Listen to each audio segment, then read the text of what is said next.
Duel Review is brought to you by SpiderWolf.com. On today's Duel Review, it's Trading Places. I'm RJ. And I'm Nick. Let's get to it.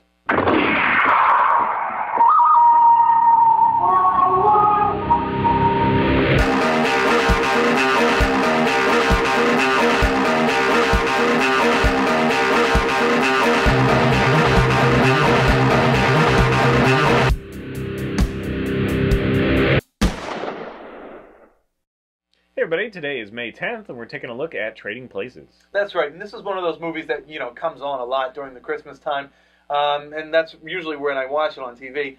But basically, technically a Christmas film, just like Die Hard. Yeah, it happens during Christmas, so it gives us an there's excuse snow, to watch it. So yeah. It's directed by John Landis, who's done Three Amigos, Spies Like Us, and Coming to America. And this is another one of those great 80s funny movies to watch. It stars Dan Aykroyd and Eddie Murphy, and basically what happens is Dan Aykroyd's character is this kind of rich socialite who, is working for the Dukes. Mortimer and Randolph Duke, and he works in the stock market. And basically, they decide to make a bet. And basically, this is one of those. Oh, funnily enough, when this movie came, when I first saw this movie, we were talking about nature versus nurture in my biology class. Is it nature to do something or is it nurture? So when I watched this, I was like, wow, this is all about that. Suddenly, things that I learned in school are in public view. Wow, what's happening? As if you needed an excuse to watch a movie instead of yeah, exactly. So Mortimer and Randolph make a bet with each other, saying it's not nature, it's nurture, or it is nurture and not nature. And so what they try and do is they take Eddie Murphy's character and swap him with Dan Aykroyd's character, making a poor man, rich, and the rich man poor, thief to see, too. To see if Eddie Murphy is not a upstanding citizen. Right, to see if one can become an upstanding citizen and the other one become a criminal. And it's just fun to watch as the things that happen at Dan Aykroyd are just they're horrible. So yeah, it's just an interesting little look at that with a lot of comedy to back it up. Yeah, and I like Eddie Murphy and I like his portrayal in here.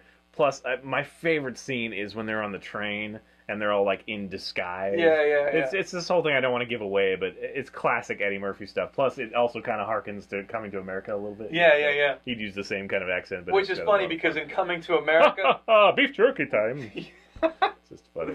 In Coming to America, they actually reference this movie where Akeem sees the two bums and he's like, "Here's a bunch of money, take it." And it's Mortimer. And it's Mortimer and Randolph. So that's pretty fun that they tied that in.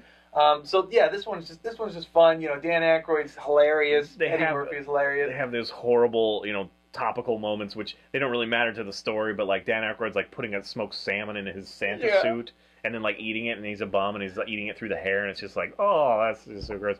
But it's one of those movies that I will say this is like a classic. Yes. You should watch it. But at the same time, when I watched it last, which was like a couple of weeks ago, it is a little bit slow and a little bit sparse because it wasn't a common place to have a whole bunch of subplots and everything. It was just really about this one thing. Yes. And so it was a lot of fun, to see Aykroyd and his acting chops, because he doesn't get to be outright funny in that one. He's playing more the straight guy.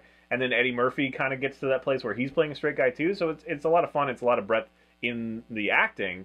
But yeah, the story is simple enough that in a modern era, you're kind of like, really, that's it? I mean, it was really good, but that's too bad, yeah, kind it was of thing. simple, but yeah, because it's not like Ghostbusters have a whole lore behind it, and stuff like that. Yes. But this is the same caliber. It just, again, it doesn't have the strongest writing or the most in-depth writing behind it. Right. So that's the only negative I can think about it. But it's still very enjoyable. My wife had never seen it before, and she enjoyed it, and it does hold up fairly well. I do love the beginning rather than the ending. And I do also think that when Eddie Murphy all of a sudden, he gets all this money, and then all of a sudden he turns into a responsible, adult. I was going to say that. It's a little bit like, but in the 80s, they didn't make sure that the characters had enough time for their arc. They just made it happen.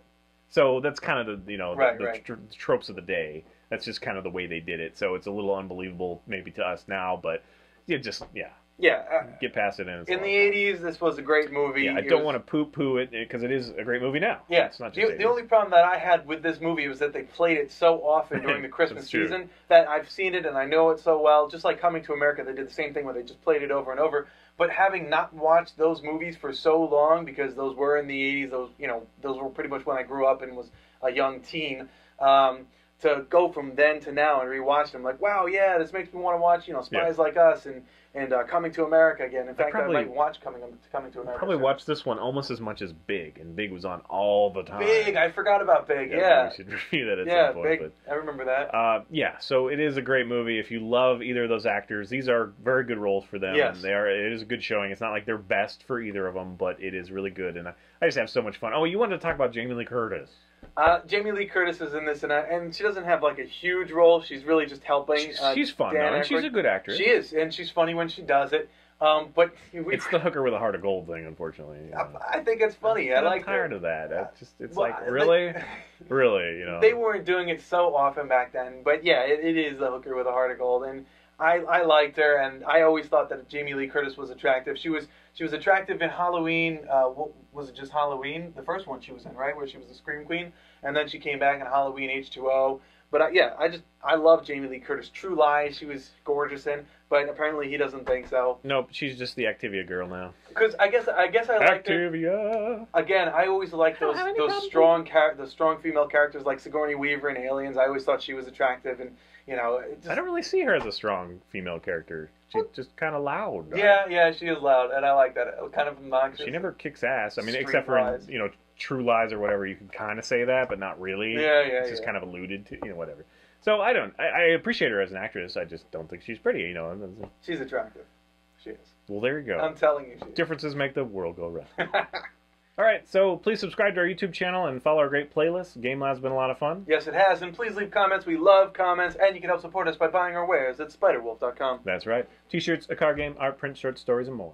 And please check out my new blog. It's fist37.tumblr.com. I'm going to be blogging as my characters and releasing updates, all until the Kickstarter starts in June, where we're releasing the new enhanced version of Fist 37, the card game. Questions welcome, comments, share us. It'd be great.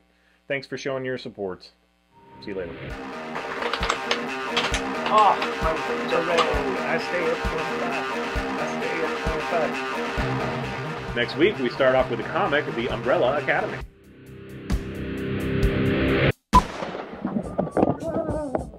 Nice. It's not even facing me. Okay, where are we? Slap it around again. Get it in line. You point at me when I'm talking to you. That's not a blooper. Probably. Because all you hear is. And it's a hate crime because it's black. What? Oh, that was something. In Trading Places, I forgot that one of them was like severely racist. I was like, holy crap, he just said Negro. Bastard. I thought you could only call them black or African American. Or rappers, right? That's racist. Not all rappers are black. They're racist if you care, so. You care. I care. I'm racist because I care. That's going on a t-shirt. Trading Places! Everybody! You have all yours? Yeah. No, I don't. Oh, you're still missing the one, yeah. I'm gonna find it. I'm gonna destroy it. We're doing Trading Places, which came out in 1983. It was directed by John Landis, who did Three Amigos, Spies Like Us, and Coming to America. It stars Dan Aykroyd as Louis Winthrop III, Eddie Murphy as Billy Ray Valentine, and Ophelia as Jamie Lee Curtis. I love that movie. I now want to watch that. And Jamie Lee Curtis. I always forget that she's in that. She is so hot in that movie. What the? She's never hot. Oh, what? Dude. Are you kidding me? She's hot. Ugly. She's the Activia girl now. She's like, I don't have problems pooping now. Yeah, well. Activia poop. Sigourney Weaver's hideous now too because she's old, but still, back in the day. I don't think she's attractive either, but she's better than Jamie Lee Curtis. Jamie Lee Curtis is like big and gangly and oafy and. Oh no, she was definitely hot. She was hot in this one. She was hot in the. She got saggy boobs from the get-go. What was the one? No, in this movie, they're like they were perfect. They were no, nice they're not. Oh yeah, they're sagging. They're crazy. They're like Avalanche after they are so post-Avalanche. What are you talking about? They're so not like this. They're like perfect. Ugh. Yeah. Ugh. I don't know. I don't know you. I don't understand you. She looks like a mom to me. She always has. What? Well, like I guess in some roles, like in True Lies. With her short hair and stuff too. I dig the short hair. Like with such a long neck and big face. Girls with short hair. I love hair girls with short hair. That turns me on. But yeah, no, she was totally hot in this one. She's hot in this movie. You're an idiot. And in True Lies, she was You and most of America are idiots. That's how I know I'm right. On today's Duel Review, it's Trading Places. I'm RJ. And I'm Nick. Let's get to it. One more time. On today's Duel Review, it's Trading Places. I'm Nick. And I'm RJ. Let's get to it. See what I did there? I did. I was like, I'm RJ. But I had to think about it. Who's the poor one? I'm the poor one. No. We're both poor. Basically, what it's about is you have the rich kind of person, Dan Aykroyd, who dips into the stock market, has a big corporate job, and I don't think it's really corporate because a lot of wooden things, wooden furniture. So it doesn't say corporate. Because I don't know where you're. Corporate. I don't know where you're going with that. Neither do I. I'm just kind of going off.